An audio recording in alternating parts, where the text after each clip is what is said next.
Ang pagdating ni Xu Jihong ay naging ganap na hindi maintindihan ni Yang Chen kung ano ang ibinebenta ng kalabasa ni Lin Ruoxi. At si Mo Chani ay isa ring, wala akong alam, na ekspresyon, na naging dahilan upang medyo nanlumo si Yang Chen. Alam mo, kagabi, pinirmahan ni Lin Ruoxi ang 3 kontrata para harapin ang teknolohiya ng Xu Jiadonghua. Sa sandaling ito, si Xu Jihong ay halos isang kaaway ng bakal. Ngunit bakit ang kaaway na ito ay nagsasama-sama pa rin upang kumain ng almusal dito? Nalilito ba si Mr. Yang? Ngumiti si Xu Jihong ng napakabait. Gayunpaman, tulad ng sa nakaraan, hindi nagustuhan ni Yang Chen ang kanyang ekspresyon at inilibot ang kanyang mga mata. Naguguluhan ako, pero hindi ko kailangan na sabihin mo sa akin ang sagot. Ngumiti si Xu Jihong at walang sinabi. Nagkatinginan sina Lin Ruoxi at Mo Chani at nakita nila ang ngiti sa mukha ni Yang Chen. Sa oras na ito, tumakbo si Assistant Wu Yu dala ang kanyang handheld computer at nagulat kay Lin Ruoxi. Lin, 5 minuto ang nakalipas, nagremit din ang Changlin Media ng 5 matapos makumpirma na nakapagremit na kami ng 5 bilyong pondo. 1 bilyong yuan, kasama ang 2 bilyong yuan ng Jinyun Group na muling pinasok kagabi, ang pagtatayo ng Swiss banks. Nakompleto na ang account ng co-management. Ang pang-ekonomiyang sitwasyon ng Changlin ay nakumpirma na. Tanong ni Lin Ruoxi. Binuksan ni Wu Yu ang isang dokumento sa handheld computer at tumingin sa iba't ibang composite chart. Sinabi niya. Ayon sa pagsusuri ng Athena Group, pagkatapos mag-inject ng 5 bilyong Huaxia coins ang 2 panig, ang Changlin Media ay magiging lubhang maikli sa maikling panahon. Sa loob ng 1 buwan, magkakaroon ng malaking gap sa capital chain, maliban kung nakatulong ang Yanjing City. Ano ang pangkat ng Athena? Tanong ni Yang Chen kay Lin Ruoxi. Hindi sumagot si Lin Ruoxi, ngunit magiliw na ipinaliwanag ni Mo Chani. Ito ay ang aktuwaryo at asterisk mga kamay ng iba't ibang larangan ng ekonomiya na pinili ng aming mga sangay at kolehiyo mula sa buong mundo pagkatapos manungkulan. Pangunahing responsable para sa pag-aralan ang partikular na sitwasyon ng mga kalaban sa kompetisyon. Idinagdag din ni Xu Jihong na may pananabik. Kung wala pang 10 tao sa maliit na koponan na ito, kung ako ay isang maliit na koponan, ako ay sobrang nahihiya, haha. Saglit na nagpakasawa si Lin Ruoxi, at sinabing. Hindi mapigilan ni Yanjing. Ang pamilya ni Zeng ay walang alam na industriya, at kasama nito ang antas ng politika. Ang pamilya ni Zeng ay hindi nang ahas na iling ito sa kanyang kalooban. Wu Yu, isagawa ang susunod na hakbang. Oo, Lin kabuuan. Nanguna si Wu Yaoyi at umalis sa restaurant. Sa pagtingin sa hindi maipaliwanag na mga tao na nagsabi ng isang grupo, hindi na napigilan ni Yang Chen. Sino ang makakapagpaliwanag? Uminom si Lin Ruoxi ng orange juice at sinabing. Bago ang kooperasyong ito. 3 buwan na akong nagbenta ng 12 ng pangunahing mga planta ng produksyon at ilang bahagi ng iba pang kumpanya sa kamay. Na nakalikom ng 8 bilyong yuan, 5 bilyon pagkatapos mag-invest sa isang Swiss bank account, mayroong 3 bilyon pa ang natitira. Nagpasya akong gamitin ito para sugpuin ang stock ng Changlin Media na nakalista sa Hong Kong. Pinipigilan si Changlin. Naghinala si Yang Chen na nagkamali siya. Ito ay hindi lamang tungkol sa kooperasyon. Hindi ka nagkamali, muling ipinaliwanag ni Mo Chani. Hinayaan namin ang lahat ng pahayagan at magasin ng aming kumpanya na makipag-ugnayan sa aming mga kapantay. Ngayong umaga, magsisimula kaming magpakalat ng hindi kanais-nais na impormasyon tungkol kay Changlin. Dahil dito, ang stocks ng Changlin Media ay unti-unting ibebenta ng mga investor, magbebenta sila, bibili tayo. Kapag nakatanggap tayo ng sapat na stocks at muling naibenta sa mababang presyo, dahilan para magpanik ang mga stock investor, maubos din ang mga nagkalat na shares. Kailangan lang nating ulitin kung walang sapat na cash support, umasa na lang si Changlin sa ating isda. Walang araw, babagsak ang Changlin Media. Hindi banggitin kung ano ang planong ito, palaging napakasimple ng pakiramdam ni Yang Chen. Malaking kumpanya din si Changlin na may 10 bilyong asset. Kaya mo ba silang patayin gamit ang kamay na ito? Ang presensya ni Changlin sa Zhonghai ay isang maling desisyon. Bagamat ang mga pagbabagong ito ay magdudulot ng pangmatagalang benepisyo sa kanila, sa maikling panahon, magkakaroon ng maraming pangunahing gawain na mangangailangan ng malaking halaga ng pera. Gayunpaman, ang paggamit nito ni Zheng Zhenlan tatlo nakipagtulungan ang alyansa upang patatagin ang kanyang posisyon, ngunit sa kasamaang palad, naisip niya na masyadong simple ang mall. Sabi ni Mo Chani. Pumalakpak si Xu Jihong at tumawa ng nakangiti. Ang mall ay parang isang larangan ng digmaan, at ang mga eskrimador ay nagkikita, at anong uri ng damdamin ang isinasaalang-alang. Tiningnan ni Yang Chen ang mukha kung ito ay nagyelo, si Lin Ruoxi, na walang emosyon, at tumingin kay Xu Jihong, na nakangiti, at nagtanong. Anong ginagawa mo, Xu? Ano ang ginagawa mo? Tumawa si Xu Jihong at sinabing. Mas mabuting lumipat tayo sa silid ng computer, pumunta doon para makita ang digmaan sa pamilihan ng sapi, at pagkatapos ay dahan-daang kausapin si Mr. Yang. Si Zheng Zhenlan, na dumating sa opisina ng maaga sa umaga, ay hindi umiinom ng kape sa isang espesyal na paraan. Sa halip, uminom siya ng isang tasa ng tsaa. Ang kailangan niya ay hindi sapat na enerhiya, ngunit isang kalmadong isip.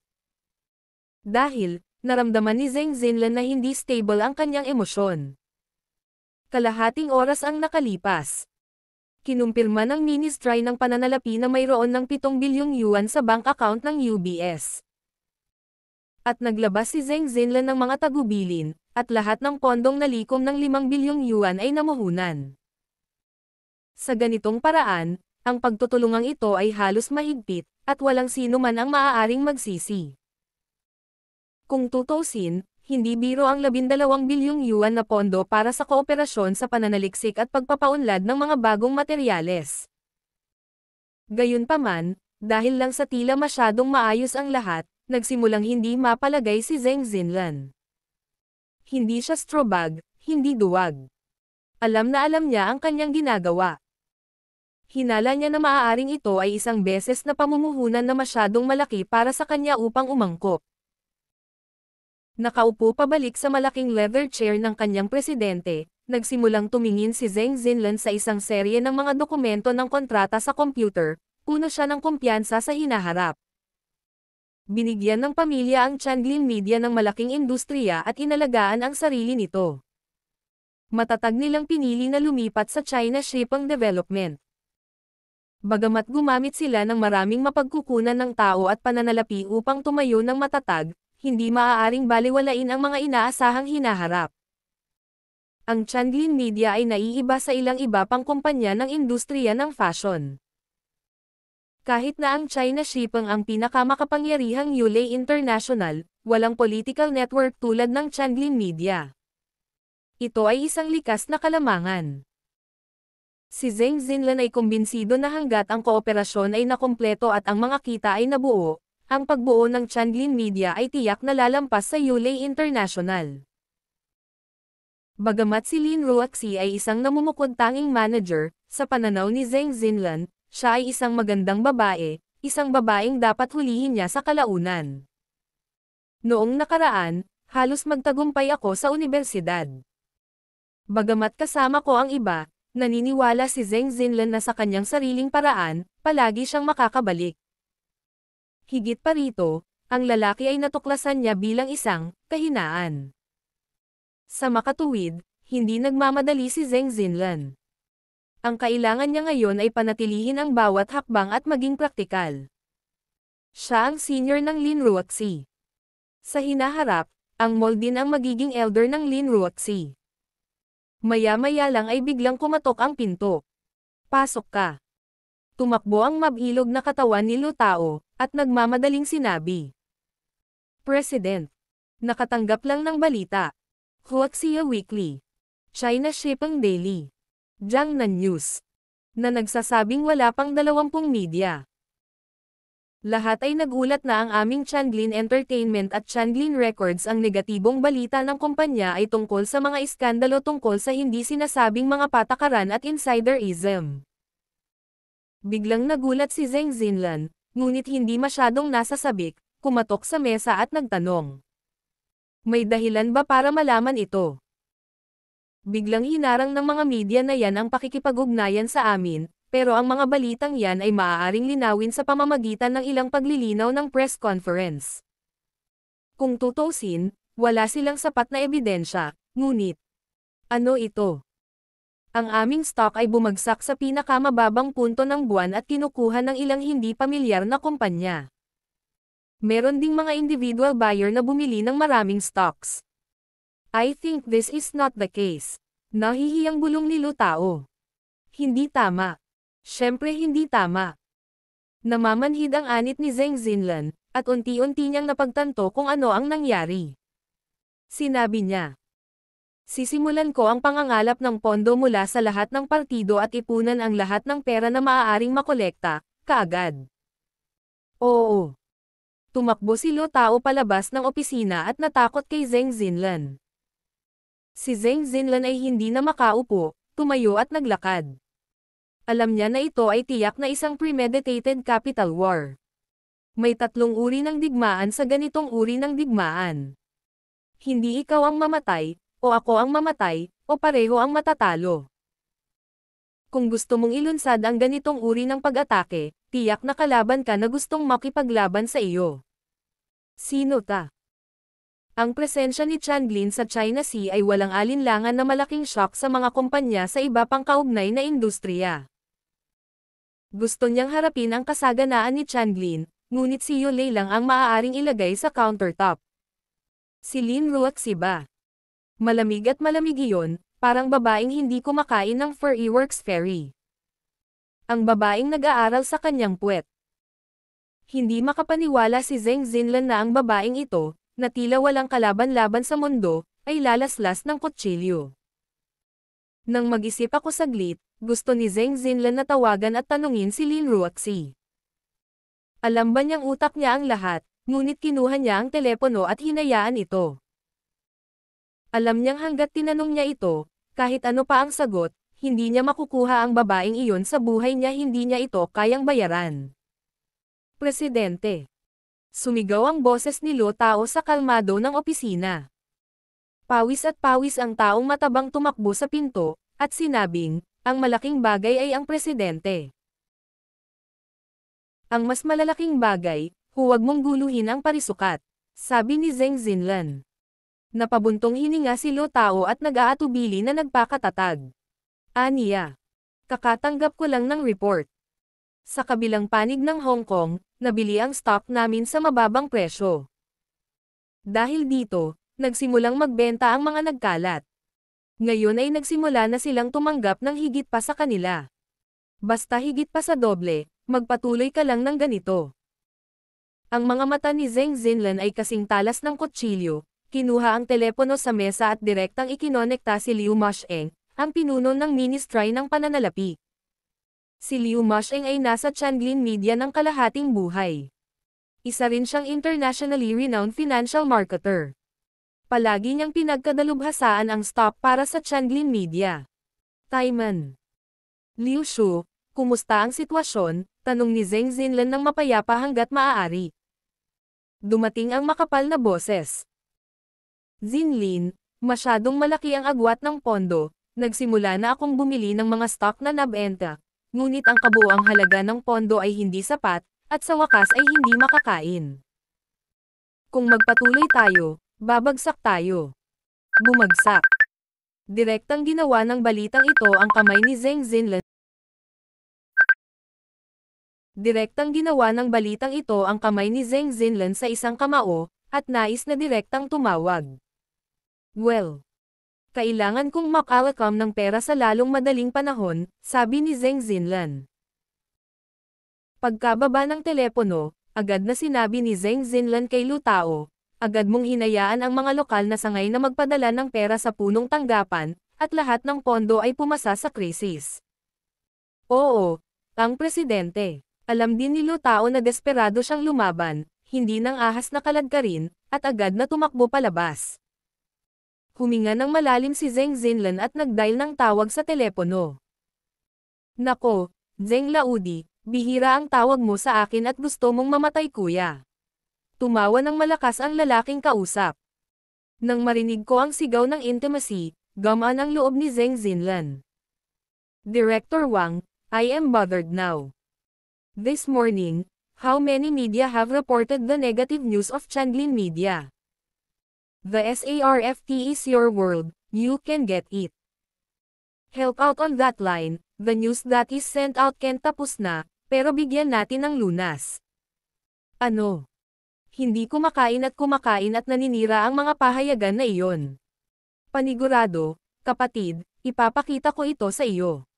Salamat. Ibinaba ni Zheng Zinlan ang telepono at bumantong hininga. Oo, may koneksyon pa siya, at ang political status ng pamilya ni Zheng. Gayunpaman, ito ay natural na hindi sapat, ang pinakamahalagang bagay ay ang agwat sa pagpopondo. Muling kinuha ni Zheng Zinlan ang telepono, at pagkatapos mag-dial, may boses ng babae. Zheng Gangzi, paano ko ako tatawagan? Medyo mature at charming ang boses ng babae sa phone. Lihim na nanunumpa si Zheng Zinlan sa isang fox, at pinupuri ang kanyang bibig. Ang dakilang kagandahang tulad ni Zhuang Xingchang, paano ko mapangangalagaan ang maliliit na taong ito? Giggle. Zheng Gangzi's mouth is still so sweet, let's say, what happened to find my sister?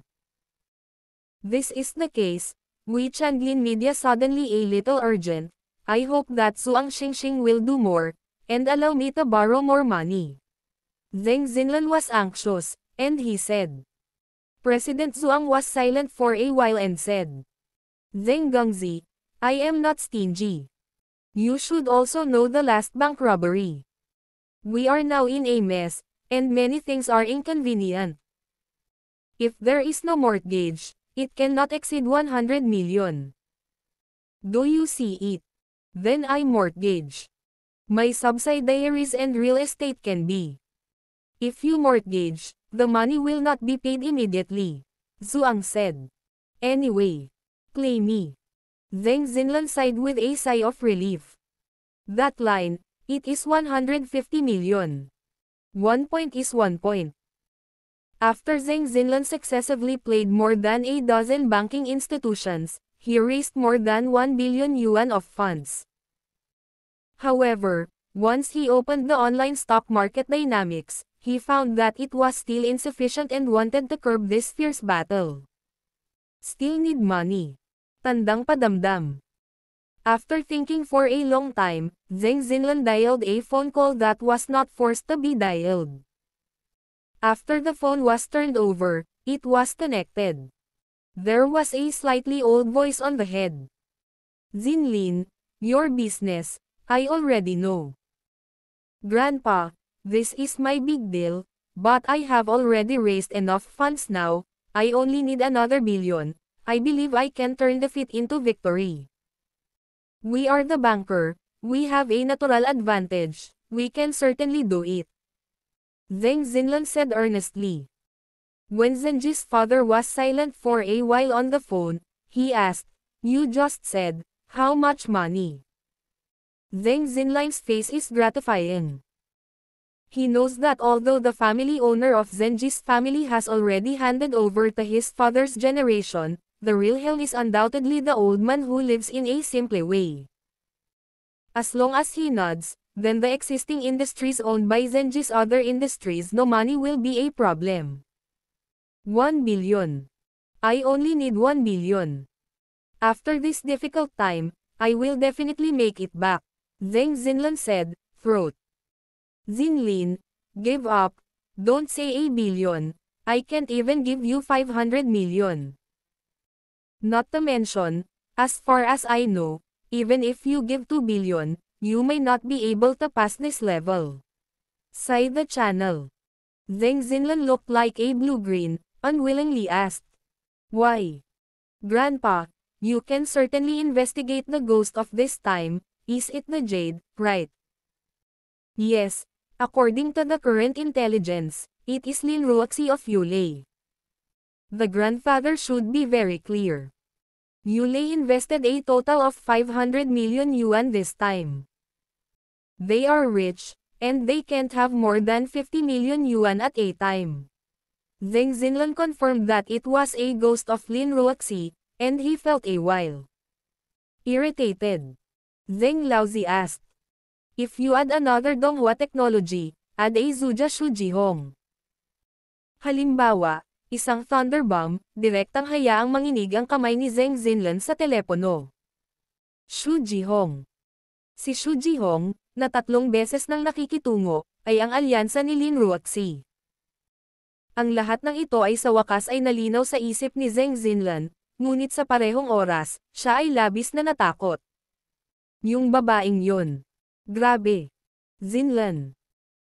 Bata ka pa, masyado kang naniniwala sa kakayahan at personality charm mo. Sa mall, walang pinagkaiba ang lalaki at babae, walang affection, intriga lang, intriga, basta may interes, successful. Hindi susuko ang mga negosyante may pagkakataon. Sinabi ni Zheng Laozi. Natalo ka sa pagkakataong ito. Lubos na masinsinan. Dahil si Lin Ruoxi ay hindi gumamit ng anumang paraan ng ilegal na panganib sa lipunan, nanalo siya ng napakaganda, kahit na ako, kailangan kong humanga sa talento ng babaeng ito. Ibig sabihin, Lolo, I am not willing, I have worked hard to make Changlin stand firm in China, and I just got such a big business. How can I return this way? Mahirap pigilan ang emosyon ni Zheng Xinlan. Excited. Minsang sinabi ng matanda. Kung matatalo ka, matatalo ka. Laging may mga pagkakataon. Kung gusto mong talunin ang iyong kaaway, hindi ka dapat matakot sa kabiguan. Matigas at mahaba ang kamay ni Zheng Xinlan na nakahawak sa telepono, at napabuntong hininga siya. Oo, Lolo, naiintindihan ko. Kasabay nito, sa maliit na resort ng pribadong pangalan ni Lin Ruoxi, ang kapaligiran sa isang nakatagong computer workshop ay ibang-iba. 12 ng mga computer na may iba't ibang laki ng screen ay tumatakbo ng napakabilis. At 9 na tao na iba ang suot at tila casual na suot ay nakaupo sa gitna ng kamay at mabilis na nag-aayos. Sa malaking screen, ang mga stock ng Changlin Media ay mataas at mababa, ngunit ang kurba ay bumaba hanggang ngunit ito ay patay na. Si Lin Ruoxi ay nakatayo sa isang mataas na plataporma sa likod, nakahawak ang kanyang mga kamay sa kanyang dibdib, nakatingin sa kumikislap na malaking screen sa malamig at tahimik na tunog. Sa likod niya, sina Yang Chen at Mo Chani at Xu Jihong ay nakaupo sa isang round table, pinapanood din ang buong gusali ng Changlin Media hanggang sa mabilis na pagtapon. Lumapit si Wu Yu sa entablado at itinulak ang salamin sa tungki ng ilong. Iniulat niya kay Lin Ruoxi na, "Lin, hindi nakuha ng Changlin Media ang alinman sa kanilang mga stock. Aabutin ng libu-libong oras para makabili ng mga stock ang lahat ng mamumuhunan. Patuloy na magbebenta, babagsak ang Changlin Media. Alam ko, hayaan mong patuloy na bigyang pansin ng pangkat ng Athena ang sitwasyon dito. Pagkatapos ng pagtatapos, pagsasama-samahin mo sila para makilahok sa kapistahan ng pagdiriwang." Tahimik na sabi ni Lin Ruoxi. Sa isang iglap, napatay niya ang halos kapantay na kalaban, ngunit ang babaeng ito ay may kaunting pananabik. Lumingon ang isang batang babaeng miyembro ng Athena team sa audience. Isa itong babaeng European na may maroon na buhok. Kumakagat din siya ng lollipop sa kanyang bibig at nagsasalita ng Chinese sa English accent. She smiles and says, "Boss, this time. Matagal nang abala ang trabaho, bigyan mo kami ng holiday." Ngumiti si Lin Ruoxi sa isang pambihirang ngiti. "Oo, bigyan ka ng isang buwang bakasyon, 200,000 travel bonus bawat tao." OHYES. Praise Goddess. Masayang nagpalakpakan ang ilang lalaking dayuhang miyembro. Si Yang Chen, na nanunood sa eksena sa likuran niya, ay sumimangot at tinanong si Mo Chani, saan siya nagbayad ng sweldo. Pero 200,000 lang, members ng Athena team, Annual salary plus bonus ng bawat tao, at least 3 million, napakamura mong talent. Tiningnan siya ni Mo Chani. Hindi nasisiyahang sinabi ni Yang Chen. Paano ako magiging higit sa 10,000 sa isang taon? Hindi ito patas, talento din ako. Ngumiti si Xu Jihong at nagsabi. Mr. Yang, hindi magandang bagay ang paghingi ng sweldo sa kanyang asawa. Ikaw ang ipis ng pulang prutas. Sinabi ni Yang Chen na hindi niya pinansin. Sinabi ni Chonglin Ruaxi. Asawa, mukhang hindi tama ang pera. Kapag kumakain kami ng malambot na kanin, bumalik kami at nag-uusap ng pribado. Sabihin mo sa akin, ano ang nangyayari sa asterisk. Nakita ni Yang Chen na ngayon, ang Changlin Media lang ang naitapon, ngunit bilang isa sa mga pinuno ng tripartite cooperation, hindi niya alam kung bakit nangyari ito. Hindi direktang sinagot ni Lin Ruaxi si Yang Chen, ngunit tumingin sa babaeng Vacherin Constantine na relo sa puting palso at sinabing.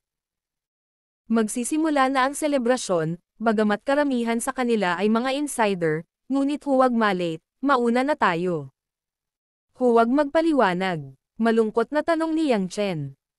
Magpaliwanag ka habang naglalakad. 4 na tao ang umalis sa maliit na resort, si Xu Jihong ang nagmaneho sa harap ng bola, dahil sa likod kagabi, si Mo Chani ang nagmaneho, sina Yang Chen at Lin Ruaxi ay nakaupo sa likuran. Malamang na sinabi ni Lin Ruaxi kay Yang Chen ang tungkol sa pangyayari ng lahat, at talagang naiintindihan ito ni Yang Chen. Ang pagkakaroon ng Changlin Media ay isang komersyal na disbentaha sa Yulei International. At dahil sa pundasyon ng Zhengzhou, kung patuloy na uunlad ang Changlin Media, walang duda na ito ay isang tigre. Kaya naman, nang unang bumisita si Zheng Xinlan kay Lin Ruaxi bilang punong guro ng paaralan at pinag-usapan ang mahalagang proyekto ng pakikipagtulungan kina Yulei at Jinyon. Sinasadya ni Lin Ruaxi na kunin ang pagkakataon na palayain ang Changlin Media sa China. Mula noon, nang magkaroon ng paunang plano, nagsimulang makalakam si Lin Ruaxi ng mga pondo na higit pa sa mga kinakailangan sa kontrata sa pamamagitan ng pagpapalaki at pagpapautang.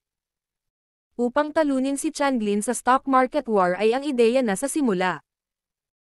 Ngunit ang lahat ay dapat panatilihing napaka-confidential, kaya hindi lamang si Yang Chen, kundi maging si Mo Chani ay sinabihan 2 araw na ang nakakaraan. Ang huling resulta ng planong ito ay hindi makakaapekto sa mga proyektong nakikipagtulungan sa Changlin at Jinyon. Nangangahulugan ito na kahit na matalo ang Changlin Media, makakakuha pa rin si Changlin ng maraming pera sa pagbabahagi ng tubo ng mga bagong materyales, ngunit gusto lang makahabol kay Yulei, halos Arabian Nights. Sa partikular, si Yang Chen ay tinatawag na Lin Ruaxi na hindi inaasahang nagsusumikap na kumita ng 65% at kalahati. Ito ay isang kalabisan lamang na hakbang, upang hindi mag-alinlangan si Lin Ruaxi na ipatupad ang planong patayin si Changlin. Para kay Xu Jihong, ito ay isang magandang deal sa simula. Si Lin Ruaxi ay pribadong pumirma ng isang kontrata sa kanya upang sama-samang pandohan ang Changlin Media. Walang anumang pagkalugi si Xu Jie. At kahit na sa hinaharap na kompetisyon ng mga bagong materyales sa merkado, isang mas kaunting pamilya na may background sa politika bilang isang kalaban, tiyak na handa si Xu Jihong na kumuha ng shot. Siyempre, binayaran din ni Yulei ang ilang kondisyon. Iyon ay, upang payagan ang Donghua Technology na gamitin ang malakas na network ng pagbebenta ng Yulei pagkatapos ng paglulunsad ng mga bagong produkto sa hinaharap. Ito ang market factor na kulang kay Zhuja. Para kay Xu Jihong, ito ay kapaki-pakinabang muli. Ngunit, si Yang Chen ay tumingin kay Lin Ruaxi ng kakaiba. Diretso mo lang binenta ang seniors mo. Ginagawa ko lang ang dapat kong gawin. Si Lin Ruaxi ay kumunot at nakasimangot. Hindi niya nagustuhan ang salitang, ibenta. Akala ko importanteng makita mo siya. Parang kawawang uod pala ang niloko mo. Masaya pa rin si Yang Chen. Tumingin si Lin Ruaxi sa bintana at nagsabi.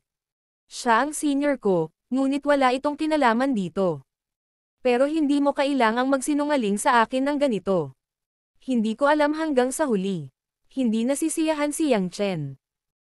Si Mo Chani, na nauna sa pagmamaneho, ay nakita ang distressed expression ni Yang Chen sa rearview mirror at humajijek.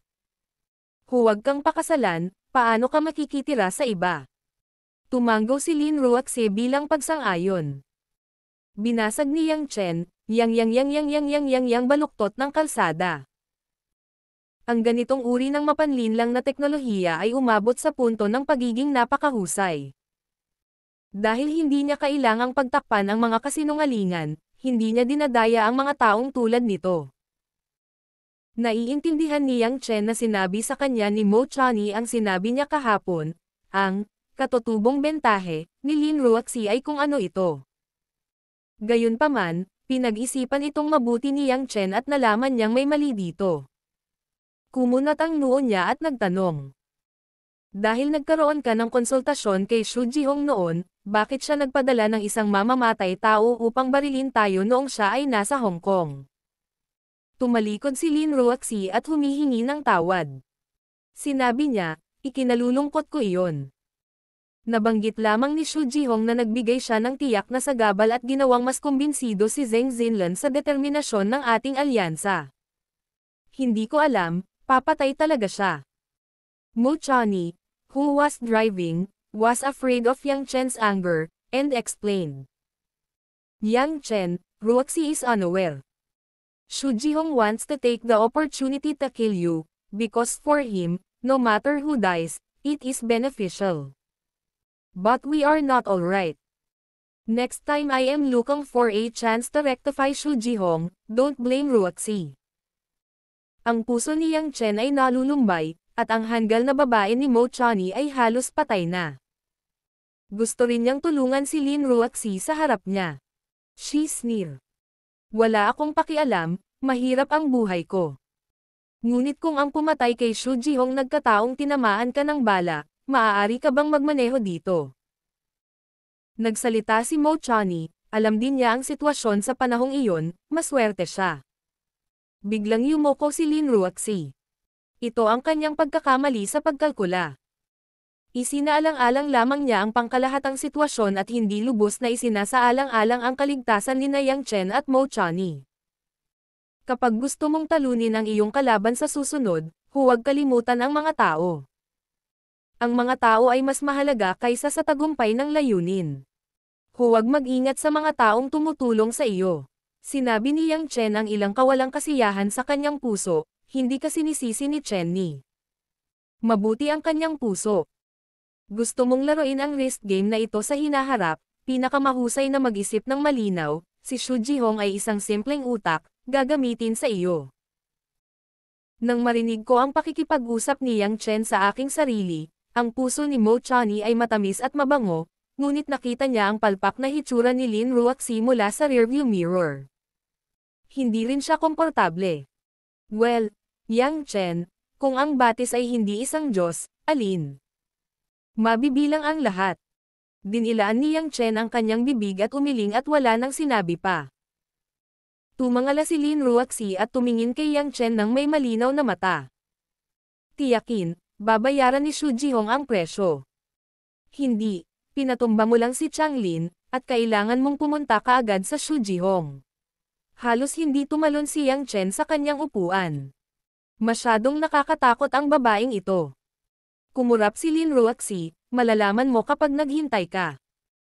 Sa panahon ng pag-uusap, huminto ang sasakyan sa labas ng isang barok na puting gusali, na napapaligiran ng lunti ang halaman, na nakatayo ang maraming nakadamit na mga bodyguard.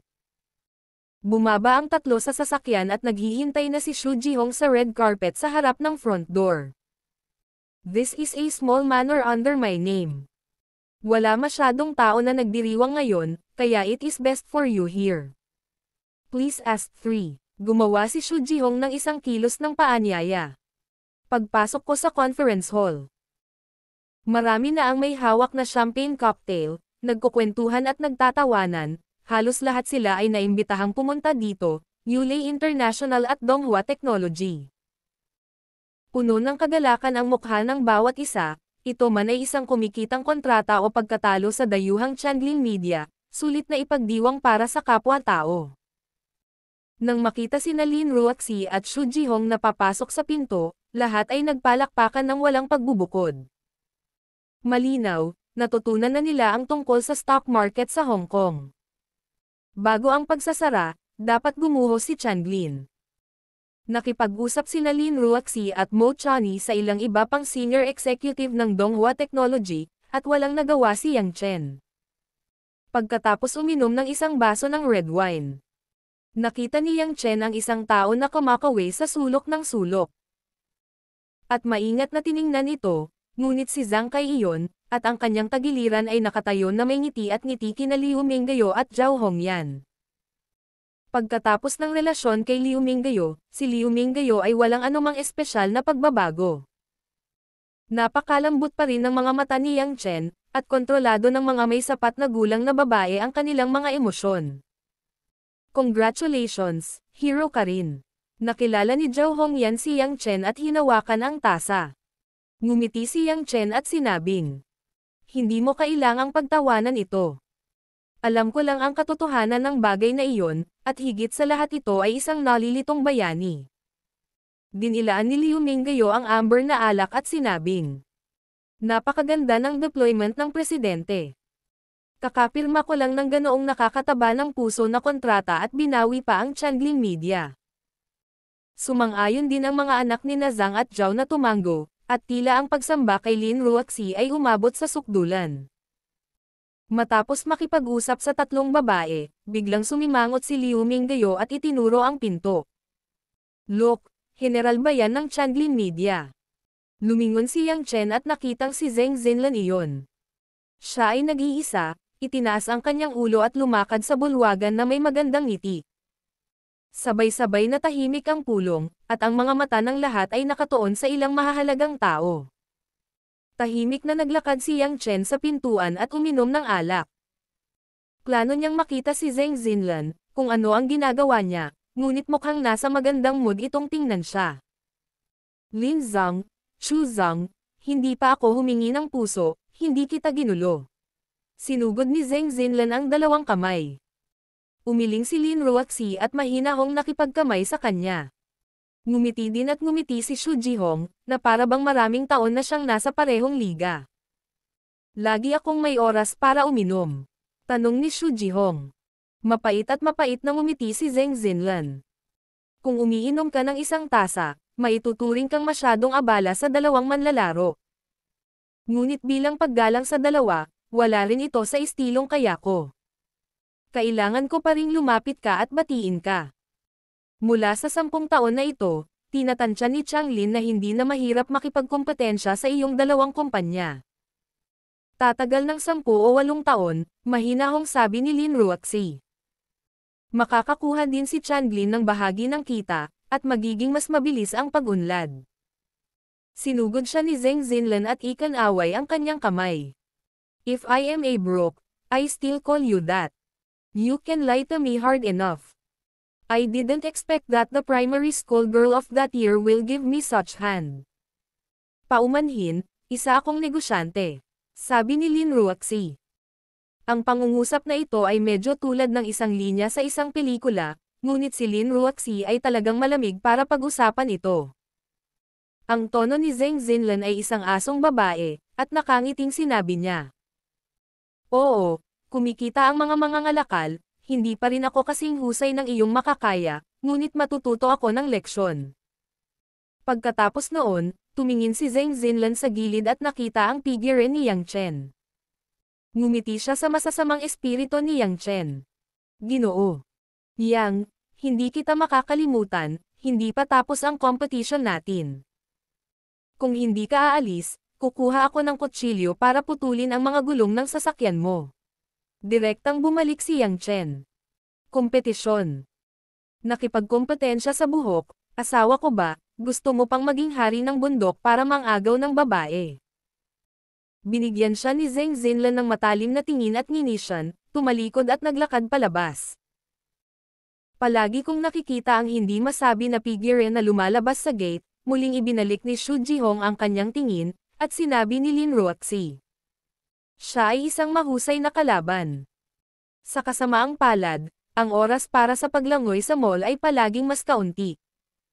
Kung si Ruoxi, sigurado ka para bigyan siya ng mga bagong materyales.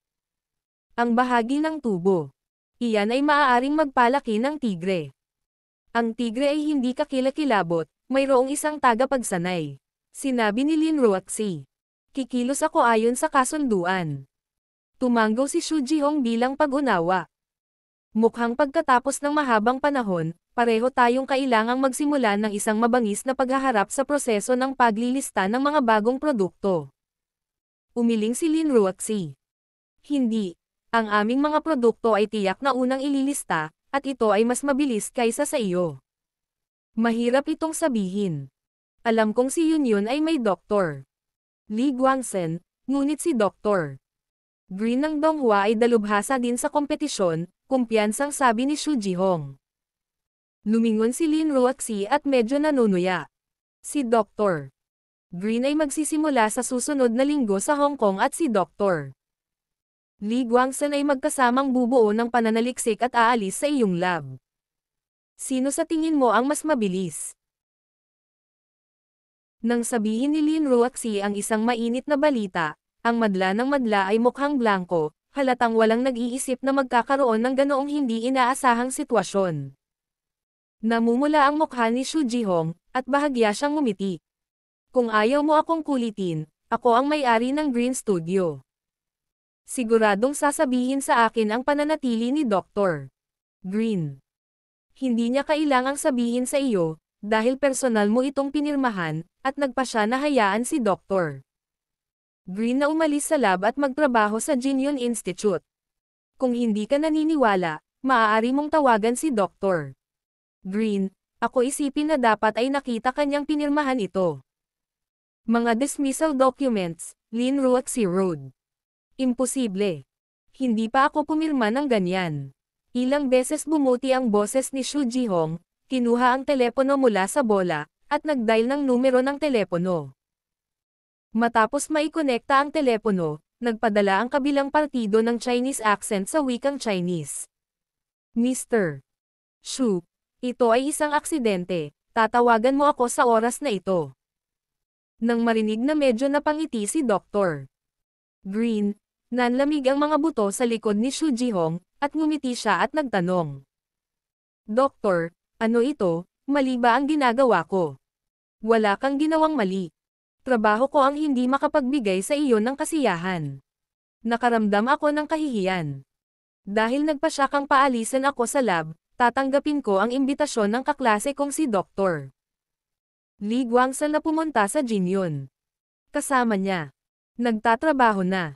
Ano ba? Doktor. Kailan ko sinabing umalis ka na? Halos umungol si Xu Jihong. Medyo kakaiba ang berde. Ito ay isang dokumento na inaangkin kong ipinasa sa akin ng ginang sa iyong kumpanya. Malinaw na nakasaad na ang lab ay kinuha ng aking representante, si Gors. Kailangan kong umalis bago matapos ang susunod na linggo. Alam ko iyon ang pirma mo. Sa totoo lang, medyo nadismaya ang balitang ito. Total, tinulungan ko naman akong may tayo ang lab na ito sa abot ng aking makakaya. Ngayong hindi mo na ako kailangan, pinili kong umalis ng tahimik. Ako ay lubos na nagpapasalamat sa iyo dahil handa kang tumawag sa akin sa oras na ito. Pumunta sa kanya. Ano ba talaga ang nangyayari? Kinokontrol ni Xu Jihong ang kanyang emosyon at nagmamadaling sinabi. Doktor, makinig ka sa akin, ito ay isang pagsasabwatan. Hindi ko naisip na hayaan kang umalis sa lab. Paumanhin Mr. Xu, hindi ko maintindihan kung bakit mo ito biglang nasabi, ngunit nakita ko na ang iyong signature document sa aking sariling mga mata, at nagpabook na ako ng tiket papuntang Hong Kong. Ang aking kaklase na si Dr. Li ay naghihintay para sa aking muling pagkikita. I think this it's a good ending. Napakabuti sa akin ni General Li ng Jinyun Group. Dinala niya ang lahat ng pamilya ko sa Hong Kong.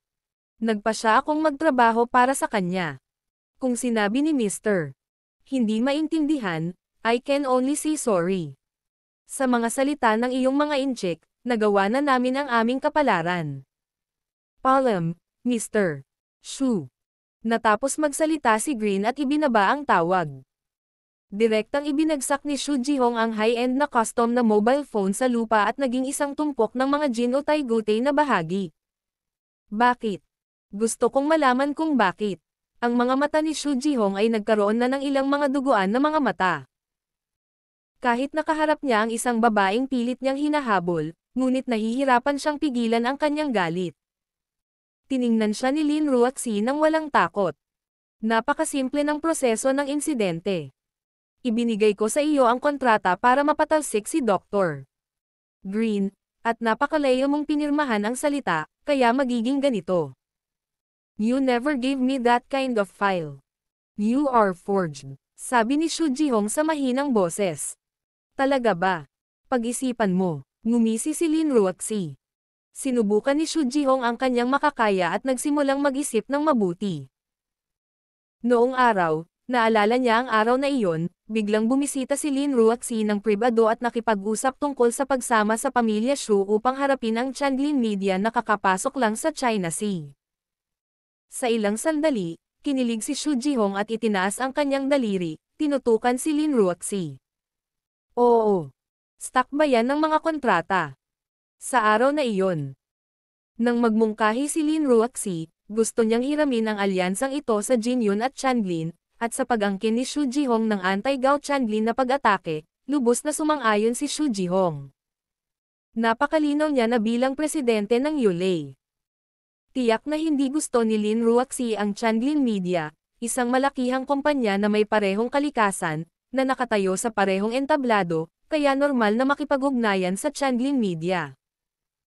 Sinabi rin ni Lin Ruaxi na bagamat si Zheng Xinlan ay kanyang senior, sa oras na ito, dapat niyang pangalagaan ang pangkalahatang sitwasyon at pangalagaan ang kanyang sariling mga empleyado. Pagkatapos pakinggan ang mga salitang iyon, natural na hindi magdududa si Shu Jihong. Bilang karagdagan, sabik din siyang umaasa na sugpuin ang Changlin Media, upang ang dragon ng ilog ni Zheng ay hindi ganap na tumayo bago umalis mula sa China.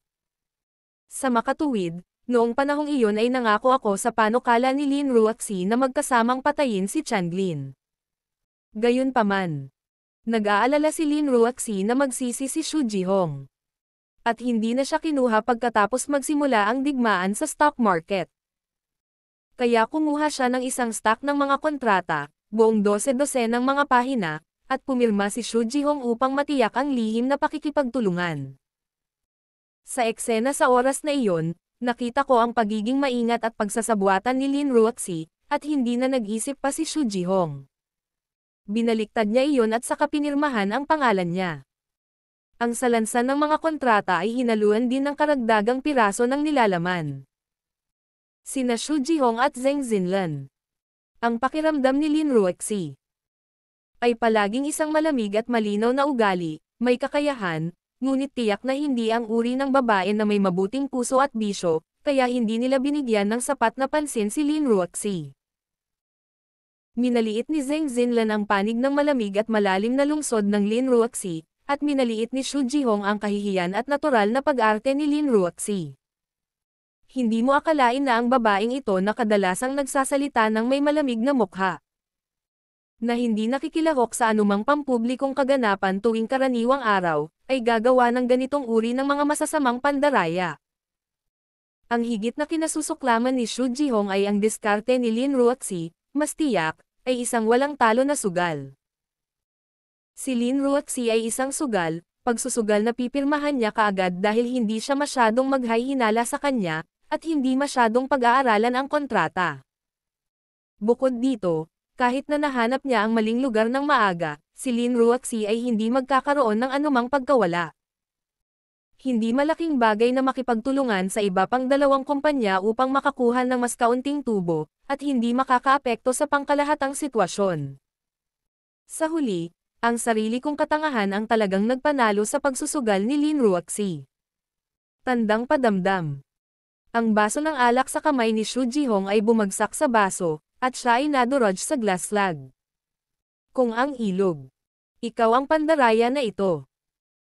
Talagang nakakalason, hindi bumangon si Xu Jihong nang may galit, pagkatapos na isipin ang lahat, tumingin lang siya kay Lin Ruoxi na may bahagyang distansya, malamig na ngumiti ang kanyang bibig. Napabuntong hininga si Lin Ruoxi. I don't like to do these things, but I can only tell you the same, sorry, businessman ako. Well, businessman ka, businessman din ako, commonplace businesses ang panalo o talo. Umiling si Xu Jihong at ngumiti. Ang tagal mong nakayuko, ang lamig mo ay nagpahirap sa amin na matandaan na isa ka ring negosyante. Intensyon naming makaranas ng suntok mula sa iyo. Binabati kita, tila si Yole ang magiging ganap na pinuno ng itong bagong materyal na industriya sa susunod na dekada. Salamat, kung wala, wala na kami. Natural na inilagay ni Lin Ruoxi ang baso ng alak sa hapagkainan sa isang tabi, na parang walang nangyari, at naubos ang pera. Nakita ng mga executive ng Yole na umalis ang presidente, at ang mga tao ng Donghua Technology ay nagsimulang tumingin sa kanila na may galit na mga mata, at lahat sila ay sumunod sa banquet hall. Si Yang Chen ay kapareho pa rin ng pagdating niya, at umalis sa sasakyan sina Lin Ruoxi at Mo Chani. Nakaupo sa kotse. Ang tatlo ay hindi nagsalita. Si Mo Chani ang nagmaneho, si Lin Ruoxi ay tumingin sa mga tanawin na nagliliyab sa labas ng bintana, at si Yang Chen ay nalubog sa mga biglaang pagbabago na naganap sa maghapon. Sa araw na ito, napakalaki ng epekto na idinulot ni Lin Ruoxi sa kanya, halos sumikat sa imahe ng nakaraan. Nakita ni Yang Chen ang mapagpasyang pagpapasya ng babaeng ito. Malamig at madilim. Ang kanyang walang malasakit na hitsura. Na hindi may install sa lahat, ay maaaring maging ang pinakakapakipakinabang na mga kasanayan sa pag-arte, na nahihigitan ni na Zheng Xinlan at Xu Jihong na mahuhusay na mga kasamahan. Hindi akalain ng lahat na sa simula pa lang, si Yole ay kalahok lamang sa bagong materyal na industriyang ito. Mula nang mabuo ito, si Yole ang naging pinakamalaking benepisyaryo. Sa parehong oras ng pagkakaroon ng 65% ng mga kita, ang Changlin Media ay tumama sa ilalim ng lambak, at ang pananaliksik at pagpapaunlad ng teknolohiya ng Donghua Technology ay seryosong nabigo. Mahirap para kay Yang Chen na makipag-ugnay sa kanya sa cute na babae na may hawak na glutinous rice ball sa kanyang mga kamay at palihim na nakasquat sa kama. Bakit hindi ka nagsasalita? Biglang tumalikod si Lin Ruoxi at malamig na tinanong si Yang Chen. Hinawakan ni Yang Chen ang kanyang noo. Hindi ko alam ang sasabihin ko. Sa tingin mo ba mabisyo akong babae? Tanong ni Lin Ruoxi. Ewan ko, baka biglang may naramdaman akong iba. Hindi ako naka-adapt, totoong sinabi ni Yang Chen, ngunit tiyak na hindi kayo mabisyo. Ito ay isang panloloko lamang sa ilang shopping mall.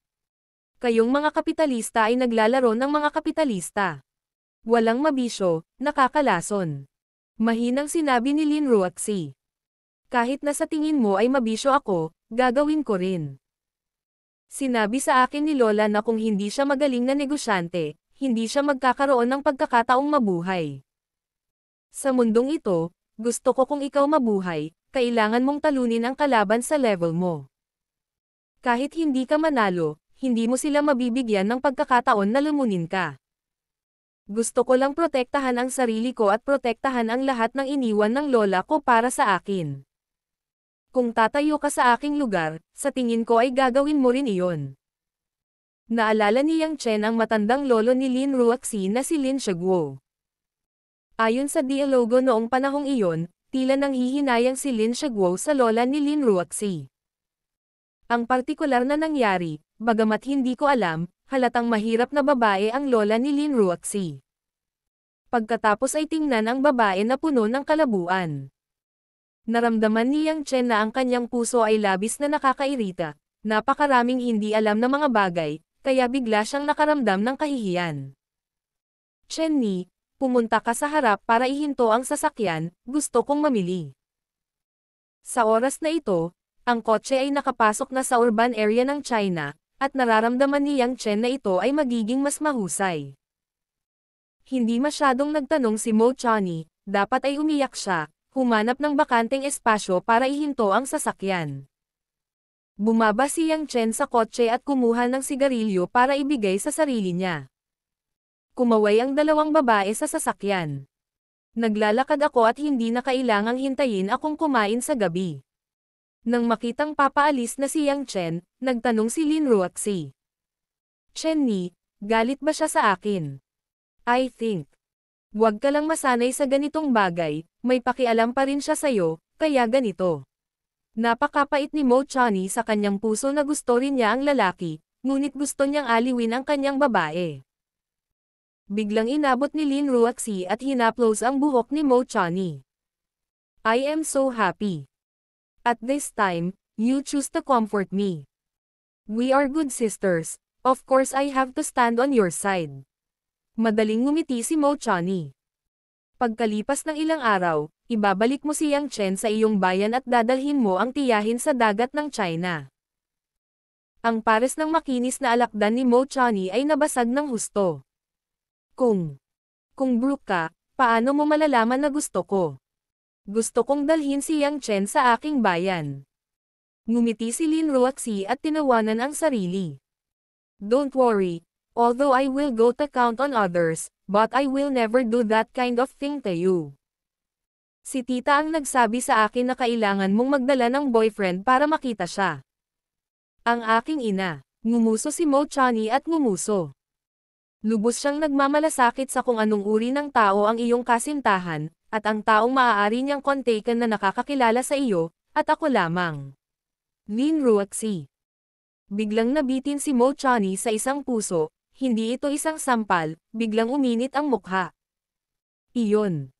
Kung si Ruoxi, paano mo sasabihin Yang Chen?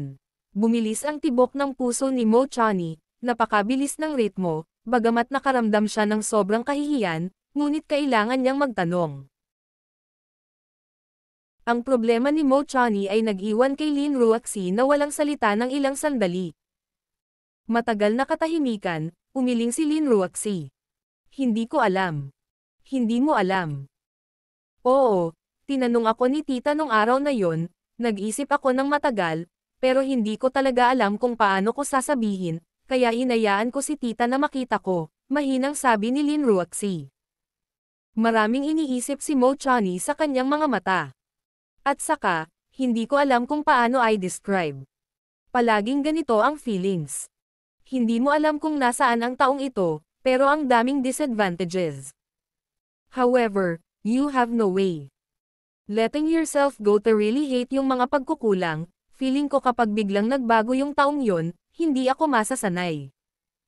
Pero hindi siya gumaganda, pero nakakabahala yung tao. Nakakainis. Tumingin si Lin Ruoxi kay Mo Chani, na nasa meditation, tumatawa at tumatawa.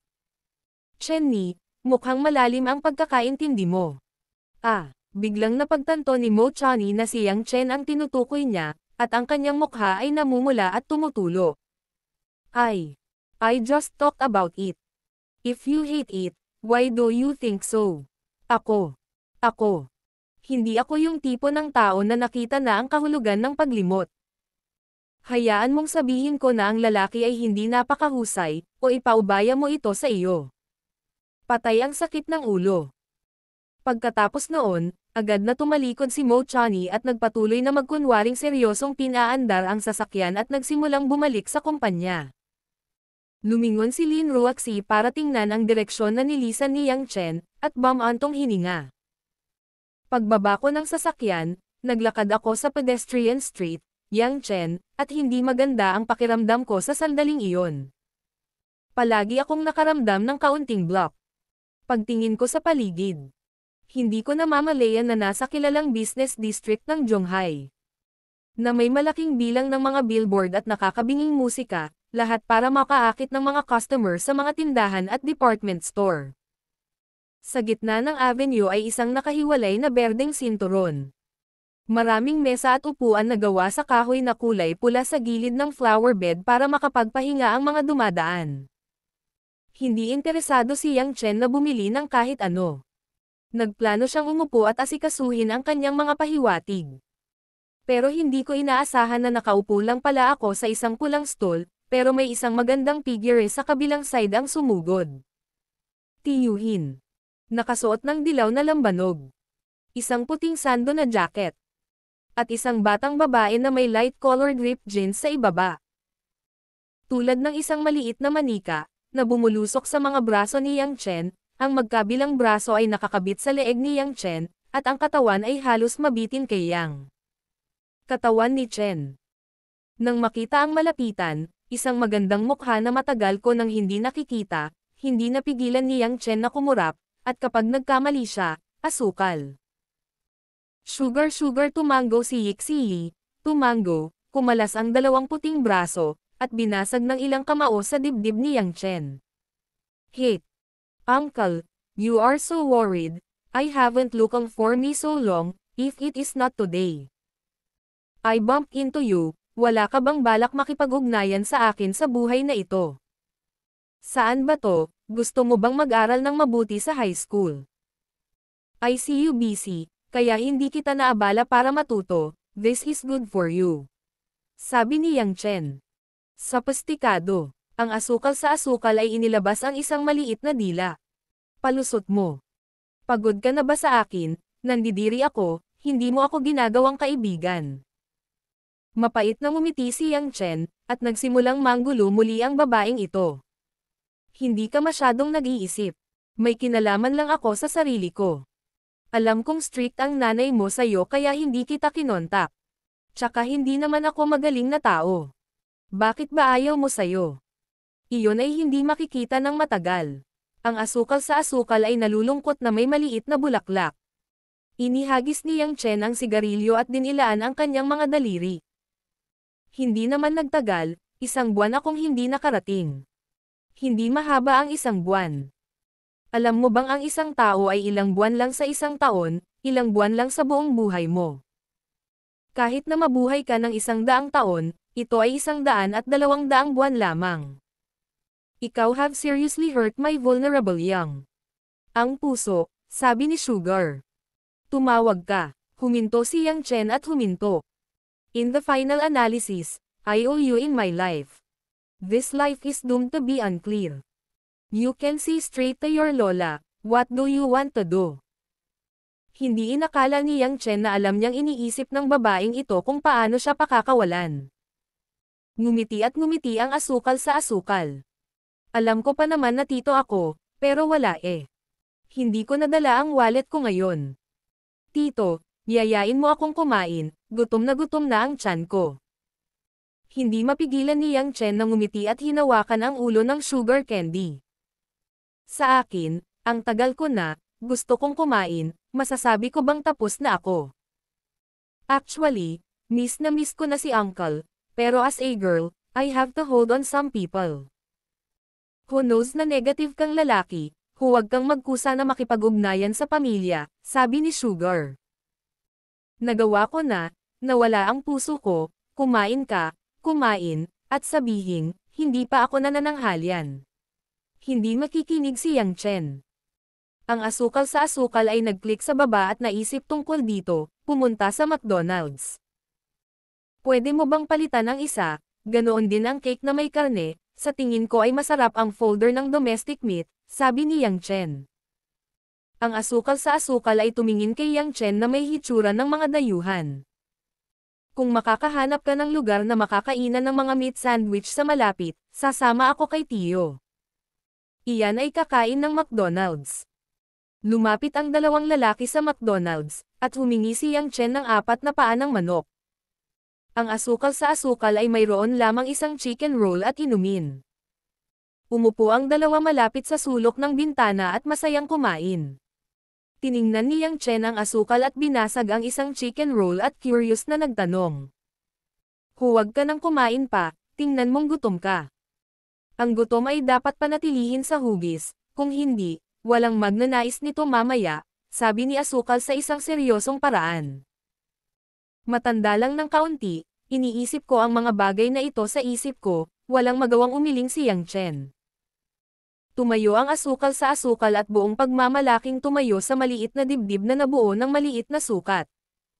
Wala siyang pakialam sa mga mata ng ilang customer sa paligid niya. Aniya, what happened to the young age? Some of them are there, some are older pa. Nothing for me. Sa totoo lang, maaaring ang babaeng ito ay mayaman mula sa isang maliit na pamilya at kumakain ng mas mahusay kaysa sa mga anak ng ibang mga bata. Ito ay talagang isang forward-looking, Kat-Angie tangi, at may berdeng lasa ng isang batang babae. Ngunit hindi kinaya ni Yang Chen ang katapangan ng pelikula ng babaeng ito. Hindi niya ito mapaupo ng mabilis. Huwag kang masyadong matanda at baliw, o pag-usapan ang iyong ginawa, kung paano makalabas sa pitaka. Nang tanungin tungkol dito, ang asukal sa asukal ay parang bowl ang pumulandet, mahinang nakahiga sa mesa.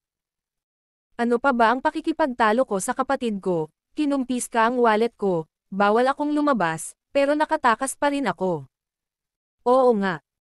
Nang pag-isipan itong mabuti ni Yang Chen, naalala niya na ang kapatid na babae ng sugar candy ay ang kanyang ina. Bakit ka nag-aaway ng nanay mo, tapos kung wala kang pera, lalabas ka? Kung hindi mo ako hinawakan, hindi ba pwedeng maging sampal ka? Kumunat ang noo ni Yang Chen.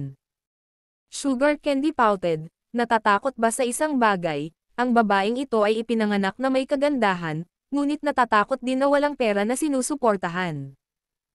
Anong kalokohan? Hindi napigilan ni Yang Chen ang pagkuha ng litrato.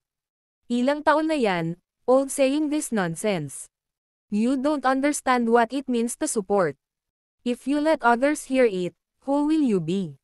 Casual lang ba ang kasabihang ito? Sugar grievances at iniyuko ang kanyang ulo. Tito, huwag kang magalit. Casual ko lang itong pag-uusapan, at hindi maganda ang puso ko. Nakita ni Yang Chen ang maliit na batang babae na umiiyak, at hindi magandang magsabi pa. Sabihin mo sa akin, bakit ka nag-aaway ng nanay mo? Ayoko sabihin. Pinisil ng asukal ang damit niya at ngumuso. Bueno, pagkatapos ng mahabang pag-uusap, tinanong ko ang ideya, at hindi sinabi ng babaeng ito. Nalungkot si Yang Chen na tapusin ang huling hamburger. Gusto lang manigarilyo. Biglang napagtanto na ang lugar na ito ay tila hindi naninigarilyo. Bumantong hininga na ang fast food ay hindi sapat, ngunit hindi alam kung paano ipagpatuloy ang pag-uusap, ang gimmick na ito ay parang ako. Umalis ng bahay at nakipag-away sa pamilya ko. Ayon sa nakaraang karanasan. Ang asukal mismo ay hindi masyadong ligtas, at ito ay malamang na matuklasan ng mga taong hindi mabuti sa kanya, at siya ay palaging hindi casual na iwanan siya ng mag-isa.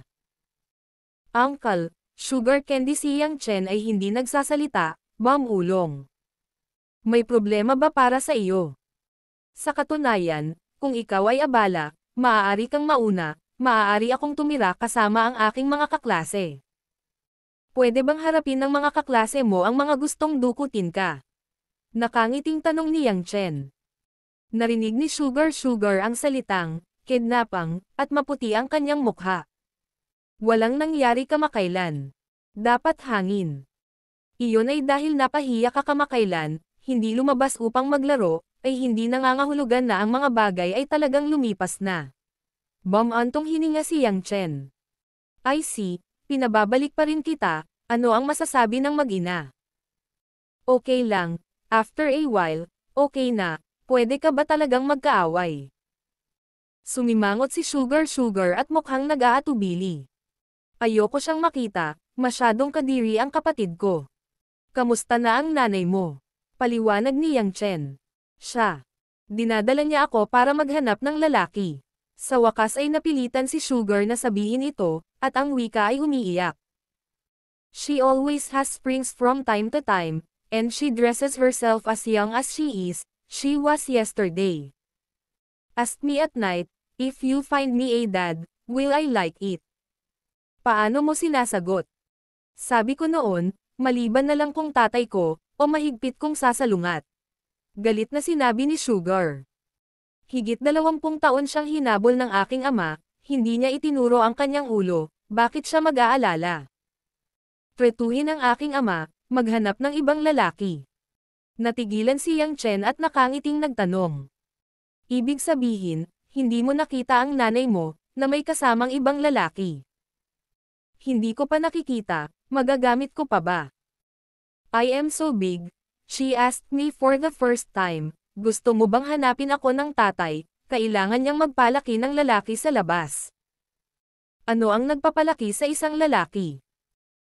Ang hirap pakinggan, hindi sabihin ang nanay mo, kahit ano pa ang dahilan, siya ay isang babaeng na-pressure na ipanganak ka, palakihin, madali ba?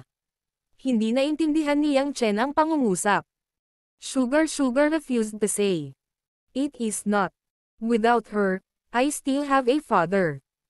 Dad for her and me, hanggang ngayon, wala pang ibang babae, malaki na ang binayad ni Dad, bakit ko ipagpapalit ang ganyang ending? Panipi. So, sinisigawan mo ba ang papa mo? Naramdaman ni Yang Chen na medyo komplikado ang relasyon.